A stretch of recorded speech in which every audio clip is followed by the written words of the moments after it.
Ladies and gentlemen, please notice that exits are conveniently located at the front and rear of this auditorium. When leaving the theater, we suggest that the exit at the front of the auditorium will allow you easier access to the parking areas. Thank you. Then as soon as we wanted to watch it on Forgotten Cinema, it goes to A&E, and I got to pay to rent it. She obliterates his area. He's back up fighting like there's no pain going through there. Lady, you're about 5 punches to the balls. That too late. guy, There's nothing down there but dust. That guy needs to be on the floor writhing in pain. Oh, man, he reads a lot. He's such a learned man. He's so great. He's so much better than everybody. He is, right? Look at that review. God. Oh, my God. Hello, I'm Mike Field. I'm Mike Butler. And you're listening to the Forgotten Cinema Podcast. Each episode, we highlight a film that, for a variety of reasons, was forgotten by audiences. Whether it be because a more popular movie was released at the same time, or the movie simply didn't catch on with an audience in its initial run. We'll discuss what we love about the movie, or perhaps don't love about it, but we'll always recommend you revisit it. If you enjoy our podcast, we want to hear from you. We're on Instagram and Facebook. Find us. Our podcast is available on all platforms with a backlog of over 150 episodes for your listening pleasure. And what's going on? I was going to say something big, but I decided not to. I didn't change my mind. I'm just, some company reached out to me. They wanted to help with their books. Living robotics? Yeah, they think there's a leak in their books. I tried to figure it out. I thought I found it out, and then they just let me go. You were looking for the one-armed man? I'm not suspicious at all. Oh, that's the wrong movie. Yeah, incorrect. What movie are we doing this week? We are doing 2016. We're off to a good start. The Accountant. Christian Wolff is a mathematics savant with more affinity for numbers than people. Using a small-town CPA office as a cover, he makes his living as a freelance accountant for dangerous criminal organizations. With the Treasury agent, J.K. Simmons, hot in his heels, Christian takes on a state-of-the-art robotics company as a legitimate client. As Wolff gets closer to the truth about a discrepancy that involves millions of dollars, the body count starts to rise. This is The Accountant. That's not exciting. All right, so The Accountant has a runtime of 128 minutes. Rated R. Production budget of $44 million. It came out on October 14th, 2016. That was a Friday. And its opening weekend, it did $24.7 million. Domestic was an $86.2 million clip. International 68.9, which gives you $155 million worldwide. So not bad, pretty good. Yeah. Plus, I also have numbers that in between, it came out on DVD and Blu-ray. And towards the end of 2016, the beginning of 2017, between January and March of 2017, it did about $19 million in Blu-ray and DVD sales. Nice. So I also have that number for you as well. I always like having that number because it's interested to see, how the discrepancy, not the discrepancy, but just how it performs. Yeah. Because that obviously dictates like what's going to happen next with the IP, which we'll talk about later. A production company was Electric City Entertainment, Rat Pack Dune Entertainment, and Zero Gravity Management, and it was distributed by Warner Brothers Pictures. It came out on the 14th, went up against in a wide release. Kevin Hart, What Now? That's a stand-up? It is a stand-up, okay. I believe. And the movie Max Steel. Also, he had a limited release of Harry Potter, the IMAX Marathon, which I know we both worked and we know we both hated. That was a long day. Yep. The week after, on the 21st of October, you had Jack Reacher, Never Go Back. Oof. Ouija, Origin of Evil. Is that the sequel to the Ouija one? They made 2 Ouija movies? Pretty sure they did. I remember no one coming to the Ouija movies. Agreed. You also had Keeping Up with the Joneses and Boo, a Medea Halloween. And you also had a limited release that week of American Pastoral, Denial, and Moonlight. The week before, the 7th of October, you had a wide release of The Girl on the Train, Middle School, The Worst Years of My Life, and The Birth of a Nation. I remember the hype for Birth of a Nation came and then went. I don't even remember Birth of a Nation.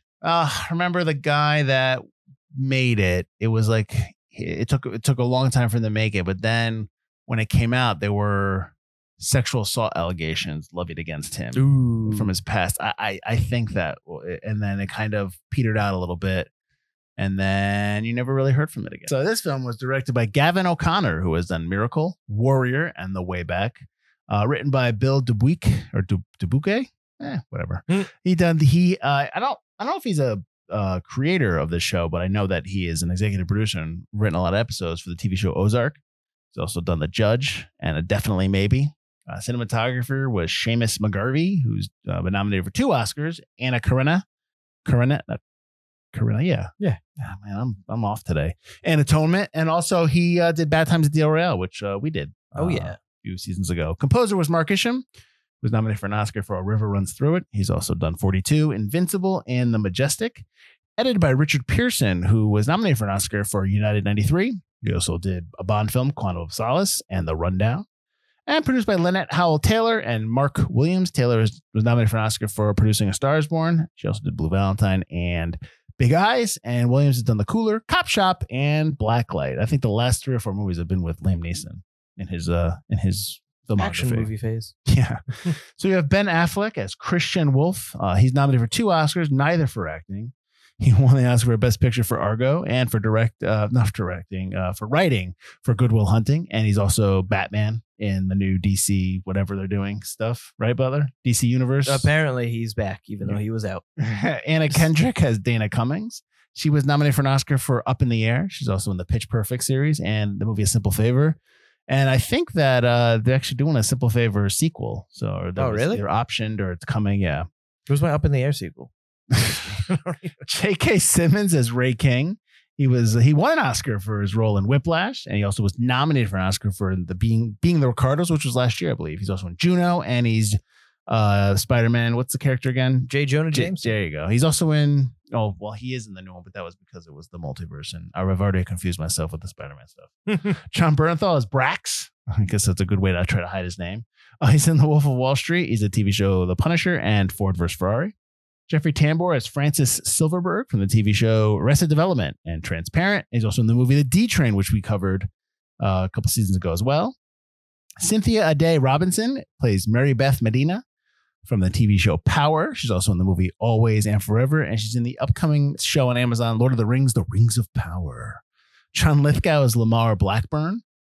He is nominated for 2 Oscars, one for Terms of Endearment and the other for The World According to Garp. And he's also the Trinity Killer in Dexter. I think that's how a lot of people know him now. Well, also Third Rock from the Sun. Third Rock from the Sun. But yeah, the Trinity Killer. Jean Smart is Rita Blackburn. She's in the TV show Hacks and the TV show Designing Women. That's all I have because I felt like I had to have a cutoff with the. There were some people I could have put in there, but I felt like if I went even more, I would just add like 6 Too many people. Yeah. So I had to cut it off because I'm not a big fan of when the cast is large. I try to put people in there that had some kind of, like, oh, I know who that is, but yeah. Right. So that's where I sat with that. All right, Mike. Let's see. What's my last fact? That's it. That's all my facts. That's all your facts. Facts are over.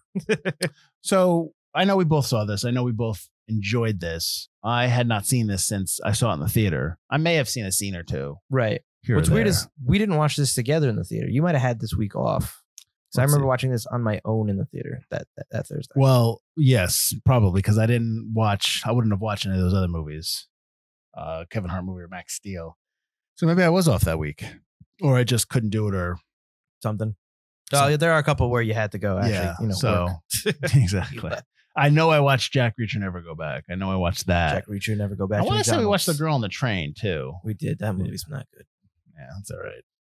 So anyways, it's been a while since we seen this. Both have seen this film, right? You haven't seen this? I haven't seen it since we watched it in theaters either, no. Some stuff changed for me. Just questions I had. There's still moments I like in the film. I'm wondering if a lot changed for you since your last watch? Not really. I really liked this film when I saw it, and then I really liked it again when I just watched it for the podcast. I just really like this film. There are a couple of things like I know Anna Kendrick can be a really great actress. She's great in Up in the Air. I think there's just her lines are very not cliche, but kind of written to move a relationship with Christian that I don't feel is realistic in the way she talks to him. So there's a couple of moments there, like in the hotel, that didn't work for me as well this time. But for overall, like I think I know Ben Affleck thinks this is one of his best performances, and I would tend to agree. I think he puts a lot of work into his top 5 personal favorite performances. Do you know what the other 4 are? I have them down. Top of my head, I figure you have them written down. Of course I do. Yeah. You don't got nothing. You can't get any guesses. Think of the movies that he's in that are good. I just read that note too. No, I can't. All right, so Batman and the DC. Oh, that's right. Batman was one of them, which I was surprised about. Holden McNeil from Chasing Amy. Mm-hmm. Tony Mendez in Argo. And Chucky from Good Will Hunting. Those are his 5 personal faves, according to the notes online. I wonder if it would change now after he did The Way Back. I don't know. I mean, I don't know.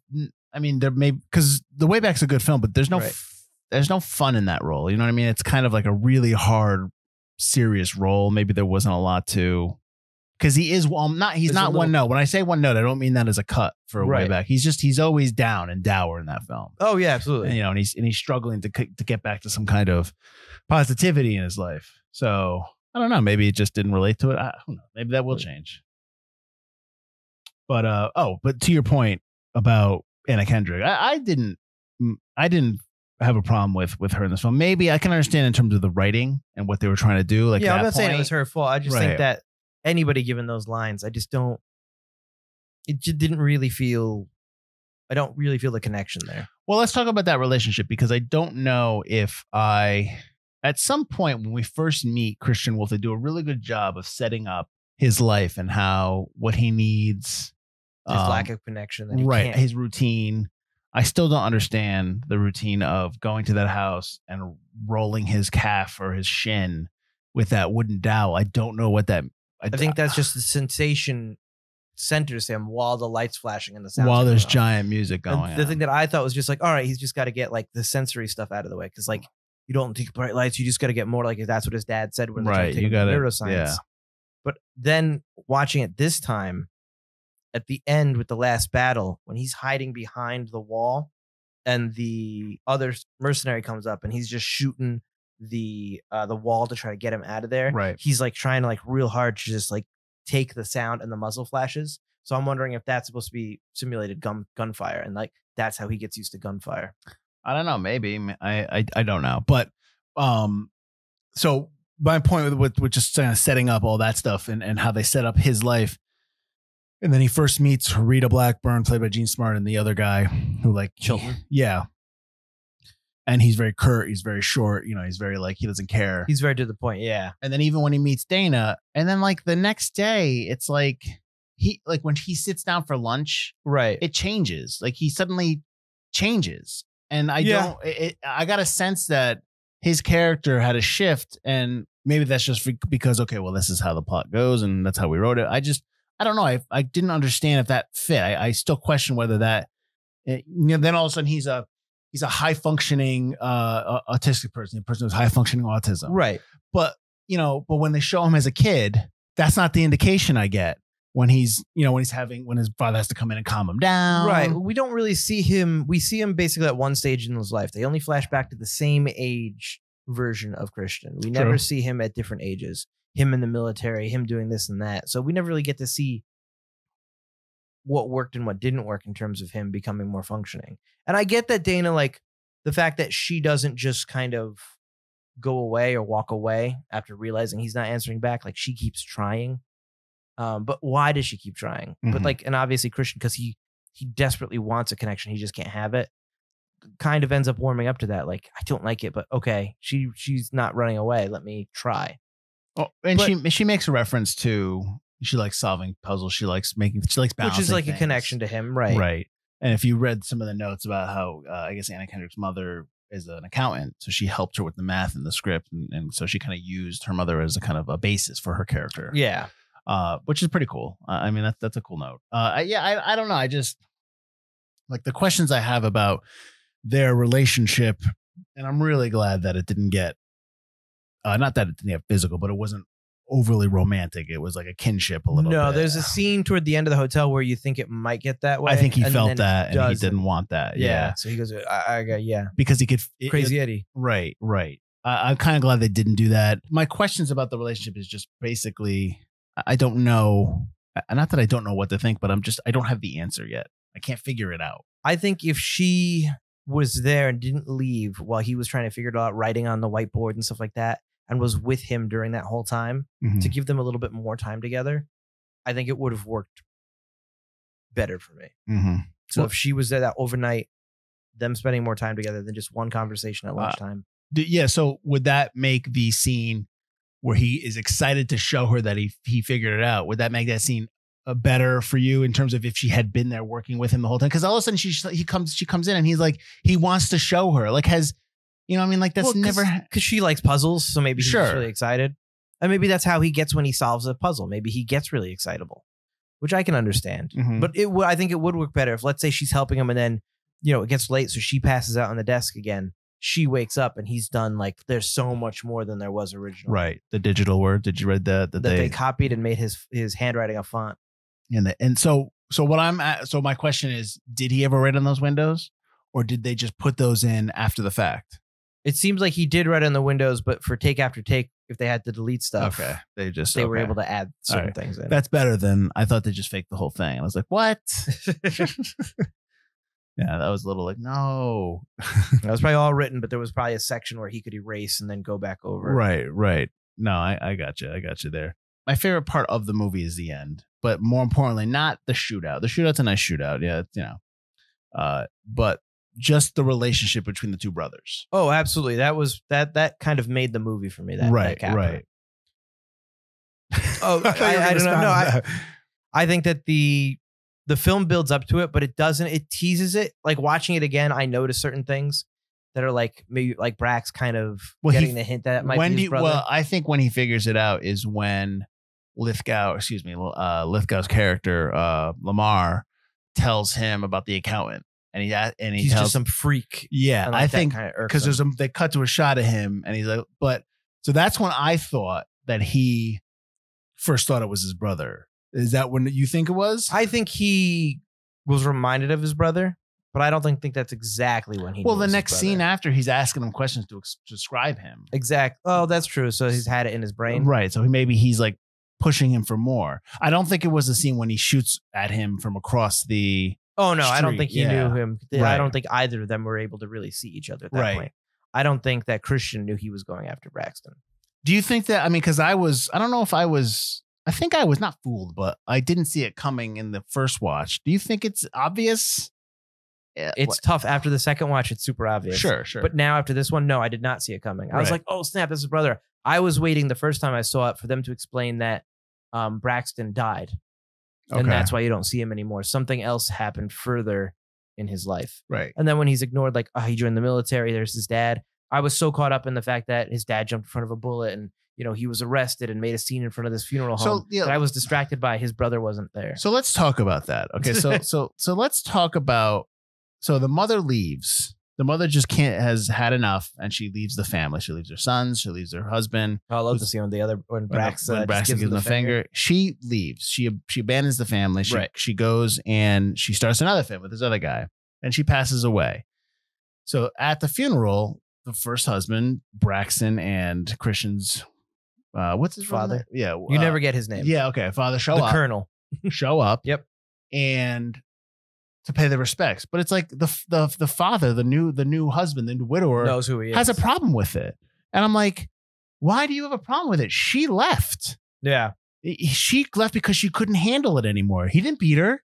He wasn't abusive. It was just she left. She bailed on her family. Why do you have such an issue with him showing up just to pay? They're just paying their respects. Yeah. I didn't understand that. I didn't understand the. I mean, maybe there was something that, was in the script that we didn't see. Yeah. I just didn't understand the motivation of why the widower would just be suddenly like grab his children and be like, oh, this is ridiculous. Why is he here? No, it's like he purposely tried to make a scene. Right. And that's what happened. Mm-hmm. But absolutely. Yeah. Yeah. I didn't. I felt like that scene was the father has to die because Christian has to be on his own and alone. And then you have to explain the 10-year absence between the two brothers because he blames him for his death. Right. Yeah. Although you could have just had Chris's father died on his own and Brax just didn't want to join the military. Brax had enough of the father's training. But the father was in it. The colonel was an interesting storyline because the colonel was like in psyops, psychological ops. Right. Yeah. And that's what he was using to help his son. It's almost like to train his other son, Braxton, but also to help his other son, Christian. Yeah, absolutely. To battle, what's ailing him. That's because that's how he thinks. If he hates loud noises, and that's what Just give him more so he gets used to it. Yeah. So, but I thought that was an interesting, like that whole storyline would be intriguing as a movie to me. The father trying to raise his kids, but getting them ready for the world or something like that. I mean, he'd definitely be a villain character. I don't know if he'd be. No, exactly. Yeah. You see just a little bit of him, so you're kind of torn as to whether he's a villain or not here. Well, if you saw more of their life together, he's the villain character. The most of it you see is when he's in Jakarta and they're training him. He's just like, keep fighting. Yeah, peel back the onions. And that's where I need to know their weaknesses. Yeah, so like that's where you get a hint of that. Otherwise, you just get kind of like the standard trope of the buttoned up army colonel who expects discipline. That's where you get, Right, you know what yeah. I mean? So, but you never see his father, like, especially when the mother leaves and the young character Christian is freaking out, is having an episode, but the father doesn't come in and get mad. He just hugs him, holds him down, tries to tell him, says there's that prayer to that mercy Solomon rhyme. Grundy, yep. Grundy, Do you know the rhyme? I have it down. Solomon Grundy, born on a Monday, died on a Tuesday, buried on Wednesday. Back on a Thursday. Born on a Monday, christened on Tuesday, Christened on married Tuesday. on Wednesday, took ill on Thursday, grew worse on Friday, died on Saturday, buried on Sunday. That was the end of Solomon Grundy. So that's what he's repeating, obviously, Right. you know, that the whole time in the movie. So The only reason I know it because of the Batman bad guy. Solomon well, I Grundy. know I get that the he's a zombie, right? He's a zombie that can't die. Yeah. Yeah. Big hulking zombie guy. So when you never see the father kind of hit him, you just see the father being trying to be that rock for him a little bit. Exactly. Yeah. So I don't necessarily know if, like you said, like he would be the villain in the story. I don't know. I thought they did a good job in this movie not painting him as that bad guy. Sure. Yeah. You kind of don't know what to think of him. Like, is this clearly it helped him, but did it help him in the wrong way? Like, was there a better way? It made him super rich, but he's also a killer. I mean, a super rich killer that works for the bad guys. Well, it works for who's paying. I mean, come on. Well, that's actually not true because he didn't hook up with him until he hooked up with the Silverbrick character in the jail. That's when he kind of got with all That's those when he bad became guys. to work with the bad guys. Yeah. yeah, Because at first he just got arrested for the funeral fight, home and yeah, the beating funeral. up a bunch of people. So, but he's basically not, I would say on the lam, but he's wanted. yeah, because Yeah. he went to the maximum security prison. Because he Escaped. basically con aired at those guys. Then he gets sent to the minimum security prison for helping the government with their books. Right. And then there he learned about cooking books for bad guys. He only escaped because Francis got killed, which was Ray King's fault, which is J.K. Simmons' character. Right. Which I don't know how you felt about that storyline. I didn't necessarily like it as much. I thought they spent too much time on it this time. The FBI stuff. The FBI stuff. Yeah. One of my notes is I had a question that I asked out loud, and you can answer. You can try to answer. Does the FBI stuff get in the way? A little bit, yeah.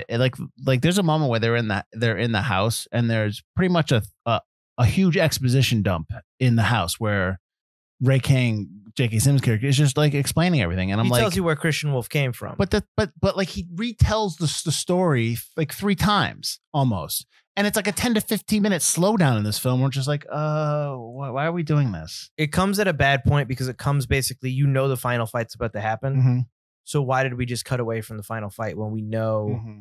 Because it happens right after Christian closes the door to Dana's hotel room, right? Right. And then it cuts to them. So I think it's poorly placed. I think if it was before that, it would have been all right. Well, and I also don't think you need the rest of. It's just too much time trying to figure out that you don't know who Christian Wolff is. And to compare it to something that did it well, and we're doing this movie in a couple weeks, is the end of Wind River. When she goes to the door handle, it stops, and then you find out what happened. Like, that's a great way to do it in comparison to what we have here, which it's clunky. It is clunky, but the story takes place over too much time. True.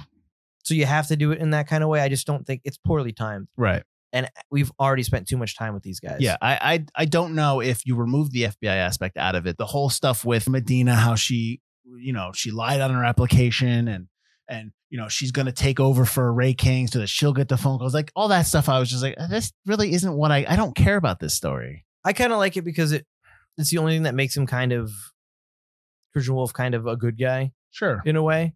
I just think they spend too much time on it. Because it's too much of her trying to investigate who Christian Wolff is when Ray King and then thusly the audience already know she's not going to find out really anything. Because Ray King is the one that ends up telling her because he figured. But how did he figure it out if she couldn't figure it out? Also confuses me. Well, it was really easy for her. Not easy, but like nobody could search his aliases and figure out what his aliases were. Apparently not. I mean, they searched all those names. Ray King did. Just check these out. I don't know. I'm not a good treasury agent. Like he went from quitting to like the head of the Treasury Department because he just started solving all those cases, and no one got suspicious all of a sudden. It's not good. Are you good? Are you a good treasury agent? No, not particularly. No. Yeah.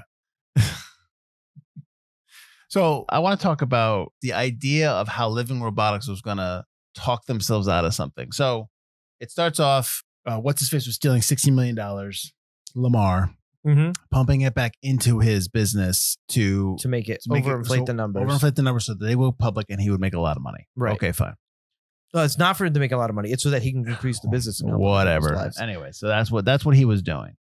And you first think it's the character Chilton who did CFO. it. So, right. So instead of, and then you figure, so then Brax shows up and tells him you need to kill yourself so that, you know, your wife can get the life insurance. And then, yeah, if you over insulin yourself, it's going to look like an accident and you'll get the insurance. Yeah. If I have to kill you, it ain't going to look like that. Yeah. And I like that whole thing because, like, then I got to violate your wife. Okay, I'm sorry. I'm not going to violate your wife. What kind of person would I be if I said, like, I liked all that stuff? I like Bernthal. I really like in this film. Right.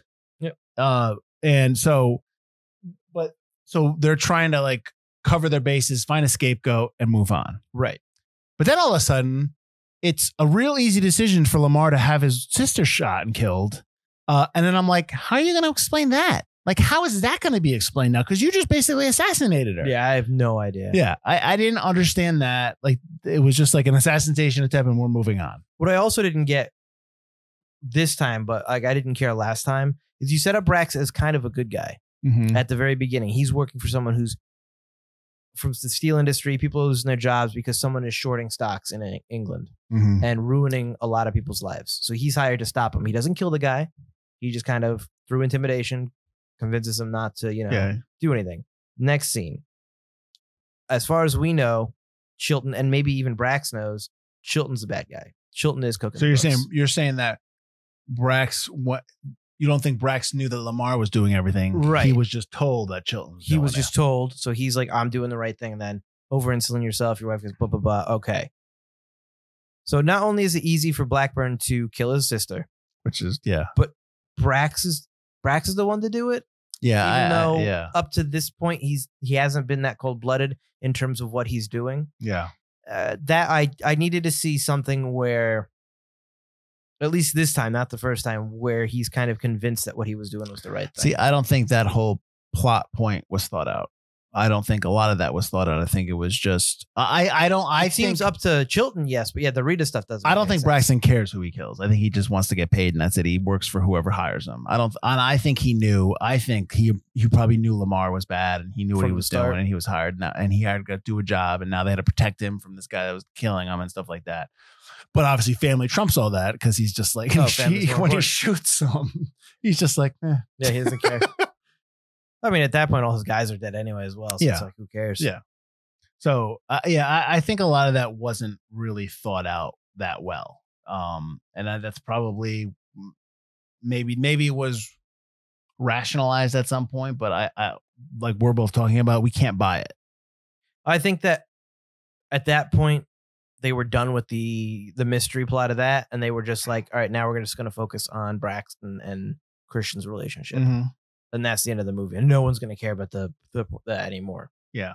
But I need that rationalization. I need to know more about maybe Braxton at that point, because the second time watching it, it just doesn't line up with what I was shown. Well, you're going to find out, man, because September 2021, O'Connor announced that deals for the sequel were made. So the sequel is happening now. I'm excited. Well, yeah, because the two biggest parts of the sequel, the two brothers are, I'm assuming, where the focus is going to be on, which is good because those two actors are good together. Those two characters are really cool. I think that's a sequel that I'm like, okay, I want to see this. You'll also be able to get more, because Braxton, even at the end, gets a little bit more of a personality out of Christian than you had before. Right. So you might be able to see a different side of Christian that we didn't see in the first one. Yeah. Which will change things up a bit as well. We'll see. I mean, I would assume that we're not going to see this until 2024, 2025, but still. Yeah. It's good that we're going to get a sequel, because anyone that liked this film, you left that theater, you left the viewing going, I really want to know more about the brothers, because they just kind of tapped that, the surface of what they could be. Yes. So yeah, no, so I'm good with that. I'm definitely good with that. I also like the action in the film. I thought the action was really well done. All of it. My favorite part of the action is when the guy opens the door when the guys are in Anna Kendrick's apartment, and he opens the door slowly, because he's trying to get the guy, and he just gets shot in the face. I'm just like, come on. I'm like, you don't look in the people? Nope. I like the one of my favorite deaths is when Christian's first attacking the house at the end. And Braxton just goes, ever see a match grade round traveling at 3,000 miles per hour through a window? Yeah. And then Nobody does. Yeah. His own guy gets killed and he's just like, all right. Yeah, well, he knows he's This is wrong. happening. Yeah. You go join your friends. I'll watch the cameras. So at the end of that, when he tells him that he'll sit at the bank of computers and he tells him to go, is that because he knows that it's his brother? I think at that point he's suspecting it. Yeah. So he doesn't want to go fight his own brother. Right. He doesn't And want I think by testing out those guys, I think he knows if it is Christian, he'll kill them all. So he's waiting to see, will he win? Oh, yeah, it's definitely my brother. And now. even when they're fighting, it's not, I want to kill you. It's just he's mad at him. So they're. Oh, at that point, it's just a brawl. Yeah, that's why Jon Lithgow is looking at the camera like, what the fuck is going on? Because they don't start fighting until he starts talking about his mom. Oh, yeah. But I do like when he runs out to his one guy. He's like, no, hold your fire. And he's like, yeah, shut up. Whatever. Screw that. He shoots him. He shoots him in the face. It's like, oh. He loses all his guys, though. He doesn't. Who cares? He doesn't care about him. Why should I care? Got to assemble a whole new crew. The other thing that was like at the beginning when they attack the farm. Yeah. When those two guys die. But then Ray King and Mary Beth never find out about, like, they went to ZZZ Accounting, the farmers. And now they're reporting that their accountant murdered 2 people on their farm. Well, that's the thing. Would they? Would they bury the bodies for him? Like, that's the thing. Would they? Because he saved them a couple $100 on their taxes. I think it would be nice. I think that would be nice to know, like, what happened after. He just leaves him there. Yeah, he just waves and then goes to go protect Dana. So maybe we could have a little wrap up of what goes on there. I mean, I wouldn't need the wrap up if Ray King and Mary Beth weren't investigating the ZZ Accounting thing and being like, yeah, ZZ Accounting. It's like, then what about the crime like reported on the farm where they went to ZZ Accounting? Now he's definitely going to be fingered, but he never is.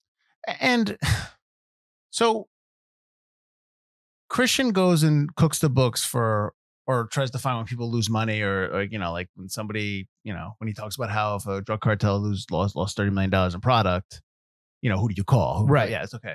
So are we saying that he does all that work and does stuff in terms of assassinations or fighting people or killing people for them? I don't think he does assassinations for these people. I think he knows how to do it. So if they break his moral code, he goes and murders them. Right. Okay, so are we saying that that's happened before? I think it's probably happened during the cases he's broke. So I'm wondering, like, or he just gives them information. Wouldn't you think that there would be more of a file on this mysterious person who, you know what I mean? I think just because they have all those pictures, there would be more of a file. Right. But you also have Ray King, maybe is kind of, you know, sweeping that under the rug because he doesn't want. Oh, okay. He's breaking cases for him, so we might as well go, oh, yeah, don't worry about that guy in the back. He's not really anything. That makes sense. Okay, that makes sense. I've looked into it. Don't worry about it. Did you know that the Ravenite Social Club is the actual headquarters of the former Real Life Gambino boss, John Gotti? I did know that. I didn't know. I read the notes. Okay, fine. Give me a note then. Any cool notes? There weren't that many great notes. I love the note about the Harbor Institute, how it's fictional, but there is a real life location on that in Dartmouth College Center. That is a neuroscience. Cognitive neuroscience. Yeah, no, I love that. I thought the $1,100,000 is actually binary code. Yes. Yeah. I can't remember what they called people NTs. What was that?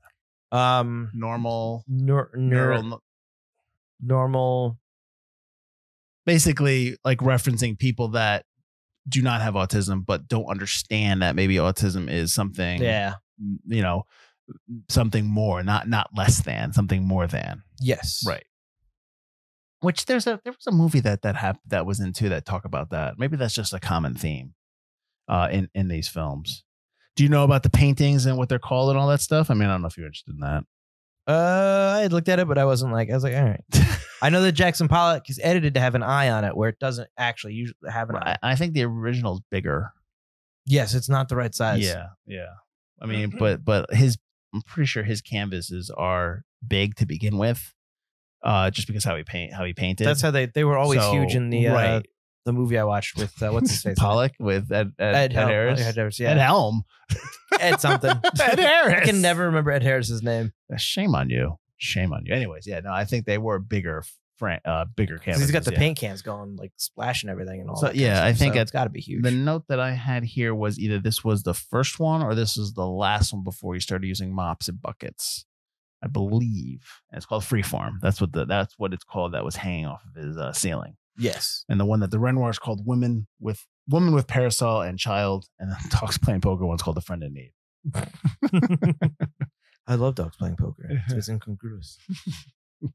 I love incongruity. So let me see. I have, as I always like to do, I like to give you some reviews. See if you agree or don't agree. Vince Mancini of Uproxx gave the film a positive review, writing, "It's transparent in its attempt both to pimp a future franchise and give autistic kids their own superhero. There's a genuine sweetness to the latter that converts me on the former. Headshots, math problems, and pained social interactions. Sign me up." That's a bit of a... That's an NT's way of looking at things. Yeah, exactly. Sign me up for all that weirdness. I mean, that's a little... Richard Roper, the Chicago Sun-Times, said that madness abounds in The Accountant, an intense, intricate, darkly amusing, and action-infused thriller that doesn't always add up, which we talk about. He didn't say that. I said that. But who cares? It's big fun. Do you find this to be big fun?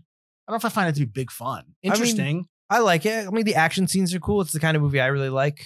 Kind of like a spy thriller kind of movie. There's enough of a mystery, but it's not too much of a mystery in terms of who's stealing the money and all that stuff. It doesn't bog everything down. Yeah. And you've got such an interesting protagonist in The Accountant, in Christian's character. Yeah. And this is a bad one. Richard Brody of The New Yorker panned the film, saying, "This thrill-free thriller piles up plot lines like an overbuilt house of cards that comes crashing down at the first well-earned guffaw of ridicule." Boo.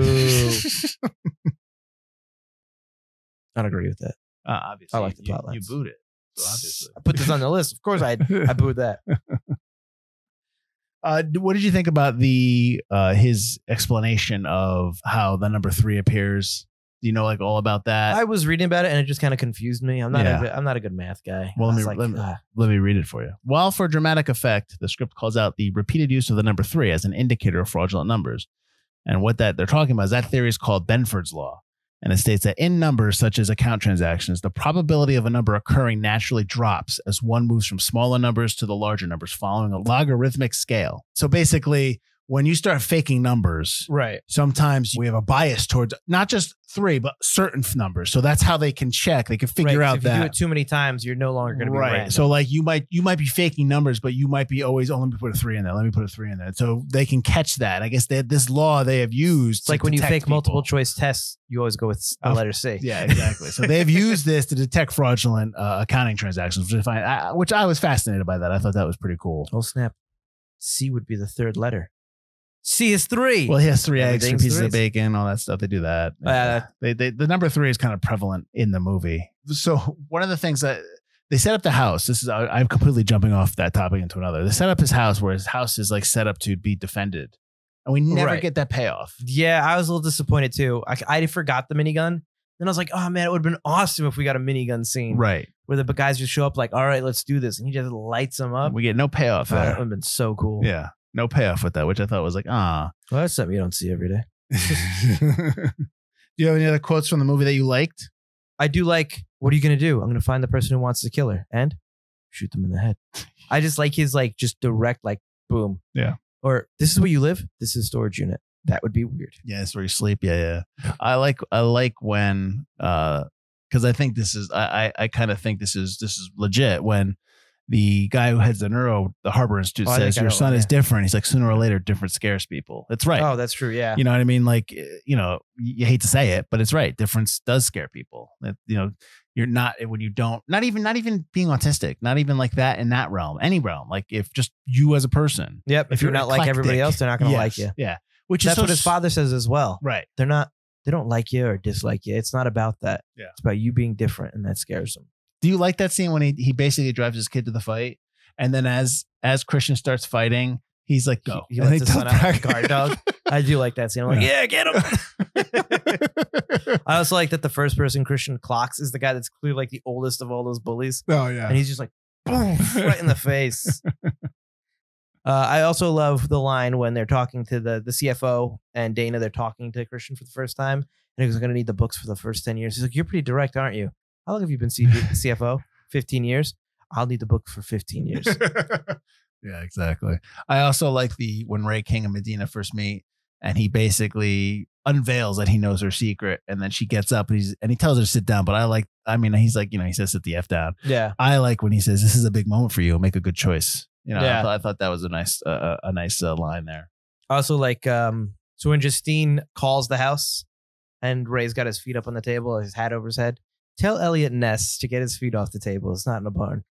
I like the Elliot Ness connection. Heavy sigh. Heavy sigh. Did you realize who the Justine character was, the girl from the beginning in your first viewing? On the first viewing, I saw it coming. Mm-hmm. Like, I didn't know it was going to be her. But when they went back to the neuroscience center, that's when I knew it was going to be her. When he opens the door to that room, and I was just like, all right, she's definitely. So upon the second viewing, it was when the heavy sigh stuff. Oh, yeah, because the heavy sigh is clearly just like. Heavy sigh. Not real, yeah. But I still liked it. I was like, I like that. No, yeah. I love that. That computer can hack the Pentagon. I hate that line. Oh, yeah, you need that's that, such though. Screenplay line. But you need that line because you need to kind of like, it's like letting the audience know that, yes, it's her. And if you notice when she tells the kid, hey, Dreamboat, you know, what do you think? You want to have fun or you want to stay and chat? Yeah. There's a Post-it note there that says contact CW at 402, which is Christian Wolff. I read that in the notes. I didn't see it, but obviously also when he opens the door, you see the Muhammad Ali puzzle all framed up as well. So before we get into why we think it's forgotten, one other thing I want to talk about is the FBI stuff. We kind of briefly touched upon that, but the Medina stuff where she all of a sudden starts doing audio technic stuff, when she starts breaking down the Ravenite audio. Right. Like that whole stuff. I think, what did you think of that? I didn't like any of that. Yeah, like, I think that should have just been a lot quicker or just not in there. Mm-hmm. They could have also been investigating the same case that Christian was, maybe. Mm-hmm. But I thought them kind of trying to find Christian, but literally they get nowhere with it. Right. It's such like you're only kind of trying to see if she's worthy of getting this information. But clearly, Justine and Christian also vetted her. Mm-hmm. So I think they make that apparent when she calls her. So I don't think we need anywhere near. I think we still need the two of them, but I don't think we need anywhere near as much of them. And that solving that case isn't as necessary. We don't need him in the sequel, but I'm wondering if we'll get him in the sequel. You still might get her, but she probably won't be as prevalent. Yeah, maybe. Why are you saying this is forgotten? Or why are we saying it's forgotten? I don't think anybody talks about it. It's not a Marvel movie. It's a good action movie, but I feel like action movies, even when they're done well like this, kind of disappear. But this movie did money. It did do money, and then no one talked about it. And then as soon as it was on HBO Max for forever. And then as soon as we wanted to watch it on that Forgotten Cinema, it goes to A&E, and I got to pay to rent it. Not for nothing. Yeah, I noticed that. And it wasn't, usually that happens at the end of the month. And it didn't, because same thing happened to me. I was going to watch it on Wednesday, and I had looked at it earlier in the week. And I was like, oh, good, HBO. Yep. And I'll just rent Digstown, because Digstown you couldn't find anywhere, which I ended up watching on Tubi. I watched it on Pluto. But Tubi didn't have ads. It kept saying ad 5 and then just skipped it. I was like, oh, all right, nice. Maybe it was too old for an ad. I don't know. I had ads. So I was like, okay, good. I'll watch an HBO Max. And then it was gone. I was like, it wasn't the end of the month. I was really mad because I had kept seeing it every time I went to HBO Max. It was on my list. And then as soon as we needed to watch it. Yeah, I was very surprised by that. But live TV on Hulu to watch it on A&E. So you're saying it's forgotten because it's a good movie. While it's a good film and people have moved on from it, that you don't get the overabundance of hype online or on Twitter or anywhere in terms of saying, like, just talking about the account, breaking down scenes, telling you Easter eggs that are in this episode. I think it's tough to make a franchise nowadays that's not that people keep talking about. Like, I'm glad it made money. I'm glad it got a sequel. People aren't talking about it because it's not episodic. It's not superhero. It's spy based. James Bond gets a lot of talk. Mission Impossible gets some, but even then, not much, unless Tom Cruise has been on set yelling at someone or he's doing a stunt and people are watching the stunt from afar. Well, Mission Impossible would not be as popular if Tom Cruise wasn't in it. Exactly. So, I think that this doesn't get as much talk because there's still James Bond, because there's Mission Impossible. But this is a really capable, interesting action film where the action is good. The story, although we can poke holes in it, it's still kind of interesting. And your main character, your protagonist, is incredibly interesting. And he's going up against a villain that turns out to be his brother. And the ending really is not something you normally see. Mm-hmm. So I think that's why it's worth talking about. But I think also possibly what hurts it in terms of why people don't really go. And it came out in October. That's a good time for you. You didn't think it was a good time? I don't think it should have been a summer release, but I think November would have been better to get more attention. I think October, people are looking for horror movies. Mm-hmm. Well, it's Warner Brothers. So and if I'm thinking correctly, because the IMAX Harry Potter marathon was this week, I'm pretty sure that the next big Harry Potter movie was coming in November. Oh, one of the Fantastic So this is Beasts Warner that year? Bros. Yeah, so they probably would want to give it the space that it needed. Okay. No, Fantastic Beasts was 2016, 2017. Second one probably was 2017. So I knew it took a long time to get to the next one. Crimes of Grindelwald was 2018. So then what was 2016? Oh, 2016. It was a year apart. So yeah, 2016 was the first Fantastic Beasts. So that might they be did want to why. give it some room. Okay. Yeah, so that might be also because usually Potter is typically November. Yes. Most of the Potter stuff, except when they did part 1 and 2 at Deathly Hallows. they had to though. Yeah. But Dumbledore wasn't. I mean, that's tough because of the pandemic. When was Dumbledore? Dumbledore was March, but that's because Yeah. it got delayed. Yeah, that was why. Yeah, not that it mattered. I mean, I can understand what you're saying. I think it's tough to keep blaming MCU films. I agree with you. I think one of the things that Ethan Hawke did when he just came out and said that, like Marvel and Disney and in terms of MCU I think when he was talking about like what Scorsese says and what other people say is how Marvel's great with actors, but not great with directors. Yeah. I absolutely agree with that because we talk about it all the time. A lot of these big time directors that become big time directors have one indie, they do really well, and they get snatched up for a big film. Not necessarily because they're talented. I'm sure they are talented, but it's because they can be told what to do. Yep. And you listen. All of us are going to say yes to. Oh yeah, you know what I mean. Like to no be one asked to blames do them. that, but at some point, the talent has to shine through. So you're going to have to go off and do something to show that you can do a movie without an executive in your pocket going, no, we're doing this. Yep. So I thought that note is something that I don't know why I wanted to bring it up, but just talking about the MCU, I think. Big films, big tentpole films. The Accountant's not a big tentpole film. Would it be a big tentpole film 10, 15 years ago? Maybe. I mean, I don't know. I think that it's. I like this fall release. I think it did well. I'm getting a sequel, which I like. Right. Maybe it's not talked about enough by casual film goers because it came and went, and there's no place to find it. You're really not going to go back to. I mean, when you're going to go back to watch a Ben Affleck film, you might watch a lot of the other more known ones. It is only 6 years old, so maybe it needs some time to kind of gestate a little bit, and people need to come back to it at some point in a couple more years. I definitely think it's worth a rewatch, not just for Affleck, but for Bernthal, who's really good in it. I mean, those are the two standouts. I think that's the other thing. I think you put this on HBO Max. I'm sure it'll go back to it eventually. A&E's contract will expire and it'll go back. Put out like how Netflix puts out like just changes posters a few years in the future. Change up the poster and do Ben Affleck and Jon Bernthal on the poster. I'm sure because as Jon Bernthal's star has risen, I think people might be more interested to see him on that the poster will happen if he gets nominated or wins an Oscar at some point in the next 5-10 years. Which I was shocked that he hasn't been nominated yet. I'm shocked he hasn't gotten an Emmy. Yeah, well, he's got that new show coming out. Maybe he'll get it for that. Maybe. And he was in the he's did 2 shows this year because his We Own the Night or We Own the City is also this year as well. But was that up for nomination or no? Well, it's this year, so it would be up for next year. Yeah. Yes, I mean it's the same as well as American Cool. Gigolo. All right. Where can people find us? You can find us at ForgottenCinemaPodcast.com or ForgottenEntertainment.com, as we are part of the Forgotten Entertainment family. While you're there, check out all the other great podcasts and video series we do there for you. And we're also available wherever you get your podcasts, as we said at the beginning of the episode. So while you're there, rate, review, and subscribe to us. That would help us out a lot.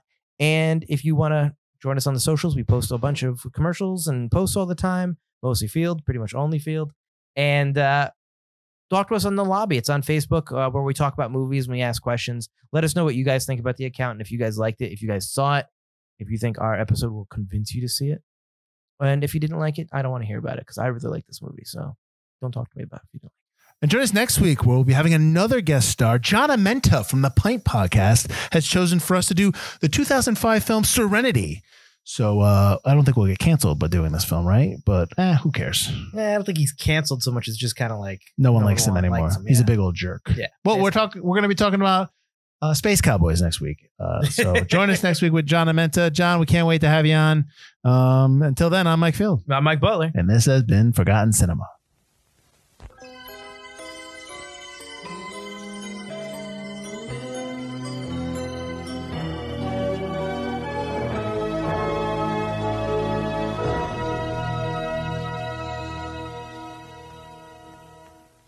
Hello there. General McMillan.